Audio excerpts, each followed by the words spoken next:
Universal Zionism is, the subtitle is The Movement for Israel and the Nations.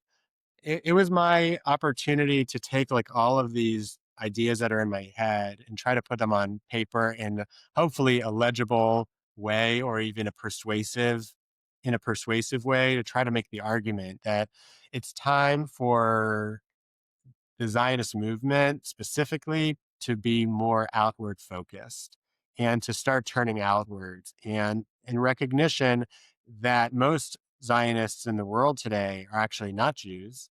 And we believe that God brought us back to Israel, not only in order for the Jewish people to be free from anti Semitism or to run away when the Mamdanis or the Hitlers get elected and to have a place to run to. But Israel is much more than that. Israel is a place where the Jewish people are meant to thrive and to be like a fish back in water, where we're able to follow the Torah and worship Hashem and serve Hashem in the way that we were originally built and constructed to be a people in a certain homeland. But that's not the goal. The goal, at least to me, isn't a place where we're able to have like more kosher restaurants than you could imagine, or it- we're meant to be a light unto the nations and to have an impact and a blessing on the entire world. And the entire world is 99.9% not Jewish. And so the book traces the progression from political Zionism, Theodor Herzl and David Ben Gurion, to the stage of religious Zionism. We talk a lot about Rav Kook and the opposition that he got from basically Satmar, the Hasidic community and the anti-Zionist Torah community, and the religious Zionism movement, which I'm a very proud card carrying member of, I feel has at the same time started to peter out a little bit. It's not growing in the same way that the anti Zionist Judaism is growing, both on the left and in the right.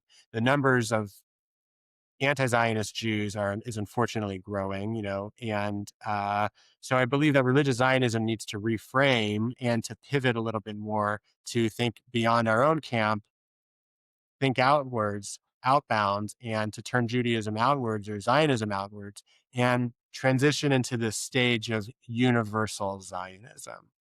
Got it. The book has a lot of great stories. It's available at universal-zionism.com. Nice, Okay. nice. Well done. We were going to link to it in the show notes uh, and promote it on your behalf. No question about it. And we're looking to start a conversation. There's a lot in here that's controversial. As you could see, that some of my ideas are more controversial, or we don't say out in good company or in public some of these things. But there's a lot in this book that probably, Benny, you would not agree with, or Rami, you would not agree with. I would doubt that you're going to agree with everything in the book, and that's kind of the point. I wanted to offer some provocative ideas, and I say that I don't have the monopoly on ideas. This is not the final word. This is the first word, perhaps, in a conversation that needs to happen about prioritizing outreach to non-Jews in the Jewish community, starting really with the Orthodox community, because like I said before, we have so much in common. We have much more in common with our Christian friends than secular Jews, who don't really take the Bible as literally as Orthodox Jews do. And so it has to start in the Orthodox community.